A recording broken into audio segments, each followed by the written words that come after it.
الحمد لله وكفى والصلاة والسلام على سيد الرسل وخاتم الأنبياء أما بعد فأعوذ بالله من الشيطان الرجيم بسم الله الرحمن الرحيم اهدنا الصراط المستقيم صراط الذين أنعمت عليهم غير المغضوب عليهم ولا الضالين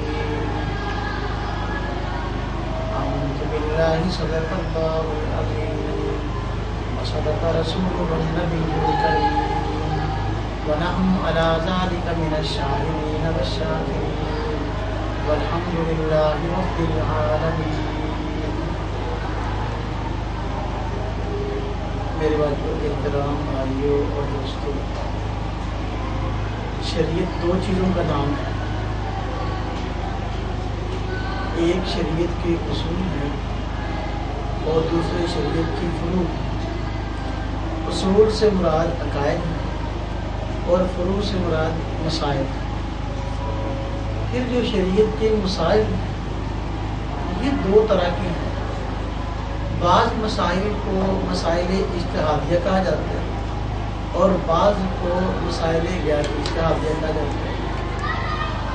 اب مسائل غیر اجتہادیہ کون سے ہیں اور مسائل اجتہادیہ کون سے ہیں یا اجتہاد کی تعریف کیا ہے؟ پہلے یہ بات سمجھیں کہ اجتہاد کا معنی ہوتا ہے غور و فکر کرنا، کسی چیز کی تحقیق میں پڑھنا، محنت کرنا، اور اسی سے ایک ملتا جلتا لفظ ہے استنباط کا، جس کا مفہوم ہے کہ گہرائی میں جا کر چھپی ہوئی چیز کو برآمد کرنا اور اس کو ظاہر کرنا. تو یہ دونوں لفظ اجتہاد اور استنباط در حقیقت محنت اور کوشش سے آتے ہیں. جس طرح ہر چیز کا اصول ہے دنیا میں، وکالت کے کچھ اصول ہیں، ڈاکٹری کے کچھ اصول ہیں، اسی طرح اجتہاد کے بھی کچھ اصول ہیں.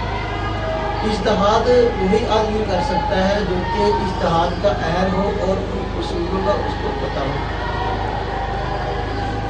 اس لیے جو آدمی ان اصولوں سے واقف ہو اور شریعت کے مکمل دلائل پر اس کو عبور ہو، اس کو مجتہد کہا جاتا ہے. اور اس قرآن و سنت میں غور کا نام اجتہاد ہے. اور اجتہاد کے بعد یا استنباط کے بعد جو مسائل حاصل ہوں ان مسائل کا نام ہے فقہ. کیا نام ہے؟ تو جس طرح میں نے بات عرض کی، وکالت ہر آدمی نہیں کر سکتا اور میڈیکل کا جو شعبہ ہے ہر آدمی اس کو نہیں چلا سکتا. اس طرح اجتہاد اور استنباط بھی ہر آدمی نہیں کر سکتا. اجتہاد اور استنباط وہی کر سکتا ہے جو کہ اس فن کا ماہر ہے. جس آدمی کو تیراکی آتی ہے وہ تو پانی میں غوطہ لگا کے ہیرے اور جواہرات نکال لے گا، لیکن جس کو تیراکی نہیں آتی اگر وہ غوطہ لگائے گا تو بجائے ہیرے اور جواہرات موتی نکالنے کے وہ خود گمراہ ہو جائے گا اور بیچارہ بھٹک جائے گا اور پانی کے اندر غرق ہو جائے گا. یہی مسئلہ ہے اس کا کہ اجتہاد کا اہل نہیں ہے. اگر وہ قرآن و سنت میں غور کر کے اجتہاد کرنے کی کوشش کرے گا تو بھٹک جائے گا اور صراط مستقیم سے نکل جائے گا. تو اجتہاد اور استنباط جو ہے در حقیقت وہی کر سکتا ہے جو کہ شریعت کا ماہر ہے، اور اس کو مجتہد بھی کہتے ہیں اور اس کو فقیہ بھی کہتے ہیں، مستنبط بھی کہتے ہیں. اور اس سے جو علم حاصل ہو، جو نتائج حاصل ہوں، جو مسائل حاصل ہوں، ان کو علم فکر کہتے ہیں. نبی کریم صلی اللہ علیہ وسلم نے مجتہد اور فقیہ کی بہت ہی زیادہ اپنے فرمانات میں تعریف فرمائی ہے. فرمایا کہ میں یریداللہ بہ خیرا یفقہہ فی الدین، کہ اللہ تبارک و تعالیٰ جس سے بہت زیادہ بھلائی کا ارادہ فرمائے اس کو دین میں گہری سمجھ عطا کرتے ہیں۔ آپ صلی اللہ علیہ وسلم نے فرمایا فقیہ واحد اشد علی الشیطان من الف عابد، کہ ایک فقیہ شیطان پر 1000 عام عبادت گزار سے زیادہ بھاری ہے۔ اب اس سے معلوم ہوا کہ فقیہ خود شیطان نہیں ہے بلکہ اس کا دشمن شیطان ہے۔ خیر شریعت کے مسائل بھی ہیں، وہ دو طرح کی ہیں، اجتہادیہ اور غیر اجتہادیہ۔ غیر اجتہادیہ وہ مسائل ہیں جس میں بہت زیادہ غور و فکر کی ضرورت نہیں، تھوڑا سا ہی دیکھنے سے توجہ کرنے سے وہ معلوم ہو سکتے ہیں۔ مثلا جو آدمی مسلمان ہوتا ہے اور اس کو جو ہے کچھ مسائل ایسے ہیں کہ ہر پڑھا لکھا آدمی تھوڑا بہت مسلمان بتا سکتا ہے۔ مثلا آدمی مسلمان ہوا اور سب سے پہلے حکم کون سا لاگو ہے؟ نماز کا ہے۔ یہ ہر مسلمان جانتا ہے کہ نماز فرض ہے، اس آدمی کو بتا سکتا ہے کہ بھئی جو آدمی مسلمان ہو تو بالغ ہو، عقل مند ہو تو اس پہ نماز فرض ہوتی ہے۔ اور ہر آدمی کو پتہ ہے کہ صاحب نصاب پہ جو ہے زکوٰۃ فرض ہے۔ ہر آدمی کو پتہ ہے کہ کچھ شرائط جو ہیں وہ اگر پائی جائیں تو حج فرض ہو جاتا ہے، حج فرض ہے، زکوٰۃ فرض ہے، نماز فرض ہے۔ ان مسائل کا ہر آدمی کو پتہ ہے اور دوسروں کو بتانا بھی آسان ہے۔ لیکن آگے نماز کے مکمل مسائل کیا ہیں اور زکوٰۃ کے مکمل مسائل کیا ہیں اور ان کی تحقیق کیا ہے، اور حج کون کون سی صورت میں فرض ہوتا ہے، کون کون سی صورتوں میں نہیں، تو اس کی تحقیق ہر آدمی کے پاس نہیں ہے، اور یہ مسائل حل کرنا جو ہے یہ کام ہے فقیہ کا۔ تو جو مسائل غیر اجتہادی ہوتے ہیں وہ تھوڑی بہت فکر سے توجہ سے حاصل ہو جاتے ہیں، لیکن جو اجتہادی مسائل ہوتے ہیں وہ تھوڑی بہت توجہ سے نہیں حاصل ہوتے، بلکہ اس میں بہت زیادہ غور اور فکر اور تحقیق میں جانا پڑتا ہے، اور جائے گا بھی وہ جو کہ اس فن کا ماہر ہے، قرآن اور سنت پر عبور رکھتا ہے، پھر وہ ہمیں بتائے گا۔ کوئی بھی مسئلہ جو اجتہادی بنتا ہے نا جی، وہ مختلف وجوہات کی بنا پہ بنتا ہے۔ مثلا کبھی یوں ہوتا ہے کہ ایک مسئلہ ہمارے سامنے ہے اور اس کے متعلق دلائل دونوں طرح کی ہیں۔ بعض دلائل سے معلوم ہوتا ہے کہ یہ کام کرنا جائز ہے، بعض دلائل سے معلوم ہوتا ہے کہ یہ کام کرنا جائز نہیں۔ اب عام آدمی کی دونوں طرح کی دلیلوں کو دیکھ کر یا احادیث کو دیکھ کر یا آیات کو دیکھ کر پریشان ہو جائے گا کہ بھئی یہ کیا مسئلہ ہے۔ ایک طرف تو معلوم ہو رہا ہے کہ یہ کام کرنا جائز ہے، اور دوسری طرف یہ بات سمجھ آ رہی کہ یہ کام کرنا جائز نہیں۔ اب اس تعارض کو دور کرنا، جو تقابل ہو گیا ہے ایک مسئلے کے بارے میں، یہ فقیہ کا کام ہے۔ وہ تعارض کو دور کرے گا اور مثلا بتائے گا کہ مثلا ان دو آیات میں سے یا دو احادیث میں سے پہلی آیت جو ہے وہ پہلی حدیث وہ پہلے دور کی ہے اور دوسری حدیث جو ہے وہ دوسرے دور کی ہے، قابل عمل یہ ہے اور دوسری قابل عمل نہیں ہے۔ ناسخ منسوخ کا علم یا راجع مرجوع کا علم یہ جو ہے فقیہ ہی ہمیں دے گا، اور فقیہ ہی اس کو معلوم کر سکتا ہے۔ اور کبھی کوئی مسئلہ اجتہادی بنتا ہے کہ شریعت میں وہ مسئلہ موجود تو ہے لیکن مجمل ہے، اس میں بہت زیادہ وضاحت اور تفصیل نہیں ہے، تو اس مسئلے کو بھی اجتہادی کہیں گے، اور فقیہ اس کی تفسیر قرآن اور سنت کے اصولوں کی روشنی میں جو ہے وہ ہمیں بتائے گا۔ تو یہ مسائل اجتہادیہ جو ہیں ان میں تقلید ہوتی ہے، اور تقلید کا مفہوم ہے، تقلید کہتے ہیں پیروی کرنے کو، اقتدار کرنے کو، اتباع کرنے کو۔ اور تقلید کی تعریف یہ ہے کہ غیر مجتہد کا مسائل اجتہادیہ میں کسی ایسے مجتہد کے مفتہ بہ مسائل کو مان لینا کہ جس کا مجتہد ہونا دلیل شرعی سے ثابت ہو۔ تقلید کی تعریف کیا ہے جی؟ مسائل اجتہادیہ میں غیر مجتہد کا کسی ایسے مجتہد کے مفتہ بہ مسائل کو مان لینا کہ جس کا مجتہد ہونا دلیل شرعی سے ثابت ہو۔ اب میں سمجھاتا ہوں اس میں ایک ایک بات کا مطلب کیا ہے۔ ہم نے یہ بات کی ہے کہ تقلید میں یہ بات داخل ہے کہ تقلید مسائل اجتہادیہ میں ہوگی. جو مسائل اجتہادی نہیں ہیں ہر آدمی تھوڑی بہت ہی توجہ سے اس کو معلوم کر سکتا ہے تو وہاں تقلید نہیں ہوگی. ایک اور شروع میں نے یہ بات بتائی کہ غیر مجتہد کا مسائل اجتہادیہ میں تو تقلید غیر مجتہد کرے گا, مجتہد کی تقلید نہیں کرے گا. تقلید کون کرے گا جی؟ غیر مجتہد. جو مجتہد ہے اس کو تقلید کرنے کی ضرورت نہیں, وہ تو شریعت کا ماہر ہے, وہ خود غور کر کے مسائل کو نکالے گا. اس سے یہ مسئلہ حل ہو گیا کہ جو حضرات کہتے ہیں کہ جی آپ بتاؤ کہ تم تو کہتے ہو امام ابو حنیفہ کی تقلید کرنی ہے, امام ابو حنیفہ کس کی تقلید کرتا تھا؟ کہ بھائی امام ابو حنیفہ تو مجتہد تھے, تو مجتہد کسی کی تقلید نہیں کرتا, تو غیر مجتہد مجتہد کی تقلید کرے. یہ بات یہ سوال ہی غلط ہے کیونکہ تقلید کون کرتا ہے؟ غیر مجتہد. اور مسائل اجتہادیہ بھی ہوتی ہے, غیر اجتہادیہ میں نہیں ہوتی. آگے میں نے بات عرض کی ہے کہ مسائل اجتہادیہ میں تقلید کرنا کسی ایسے مجتہد کے مفتبی مسائل کی جس کا مجتہد ہونا دلیل شرعی ثابت ہو. جس طرح احادیث دو طرح کی ہوتی ہیں, بعض احادیث ایسی ہیں جو کہ صحیح ہیں اور ان کی آپ صلی اللہ علیہ وسلم کی طرف نسبت ٹھیک ہے, اور بعض احادیث ایسی ہیں جو صحیح نہیں اور آپ صلی اللہ علیہ وسلم کی طرف ان کی نسبت ٹھیک نہیں ہے, وہ کسی نے گھاڑلی بنا لی موضوع.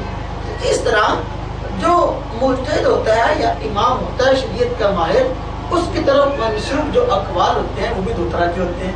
بعض اقوال ایسے ہیں کہ جو کہ اس کی طرف واقعی منسوب ہیں اور واقعی ان کا قول ہے. بعض ایسے ہوتے ہیں کہ جو کہ ان کی طرف منسوب جو ہے در حقیقت وہ ان کا قول نہیں ہے. تو اور بسا اوقات قول ہوتا ہے لیکن مجتہد نے اس سے رجوع کر لیا ہوتا ہے کسی اور دلیل کی بنا پر, تو اس کا علم نہیں ہوتا دوسرے لوگوں کو. تو اس لیے جس قول پر فتویٰ دیا جائے اسے کہتے ہیں مفتوی قول. امام ابو حنیفہ کا یہ قول جو ہے اس پر فتویٰ ہے, مطلب اگر اس کے بالمقابل کوئی قول ہے تو اس کا اعتبار نہیں ہے. کیوں؟ یا تو اس وجہ سے کہ وہ امام ابو حنیفہ کا قول ہی نہیں ہے, وہ ایسے ہی کسی نے غلط نقل کیا ہے, یا اس وجہ سے قول تو ہے لیکن اس کا مقصد کوئی اور ہے یا کسی اور بات کسی اور پس منظر میں کہی گئی ہے. تو اس طرح مفتبی قول پر عمل کرنے کا نام تقلید ہے, غیر مفتبی جو قول ہے اس پر عمل کرنے کا نام تقلید نہیں ہے. تو ہم امام ابو حنیفہ رحمہ اللہ یا دوسرے ائمہ کی جو تقلید حضرات کرتے ہیں ان کی تقلید ان کے مفتبی اقوال میں کی جائے گی اور یہی تقلید کہلائے گی. اس سے بعد ان حضرات کا جو ہے وہ جواب ہو جائے گا جو کہتے ہیں کہ جی امام ابو حنیفہ رحمہ اللہ کے بہت سارے ایسے اقوال ہیں جن پر تم عمل نہیں کرتے, تو تم تو ان کی تقلید سے نکل گئے. تو بھائی ہم ان کے مفتبی اقوال پر عمل کرتے ہیں, غیر مفتبی اقوال پر عمل نہیں کرتے.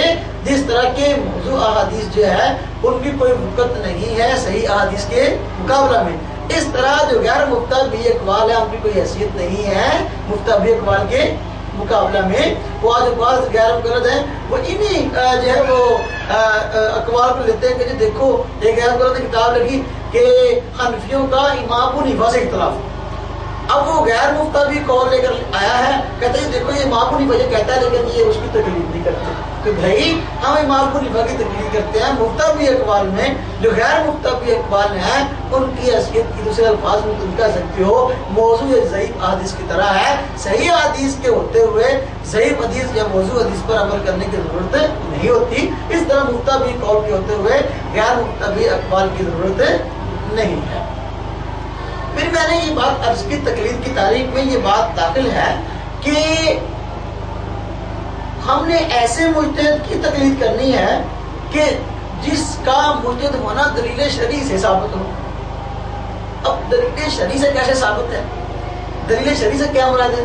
دلیل شرعی سے مراد یہ ہے کہ پوری امت کا اس کے مجتہد ہونے پر اجماع مستقل دلیل شرعی ہے, کیونکہ دلائل شرعیہ کل 4 ہیں, قرآن کریم, آپ صلی اللہ علیہ وسلم کی سنت, اجماع اور کیا سے شرعی. تو یہ چاروں دلائل شرعیہ ہیں. تو کسی دلیل شرعی سے اس کا پتہ چلے کہ واقعی یہ کیا ہے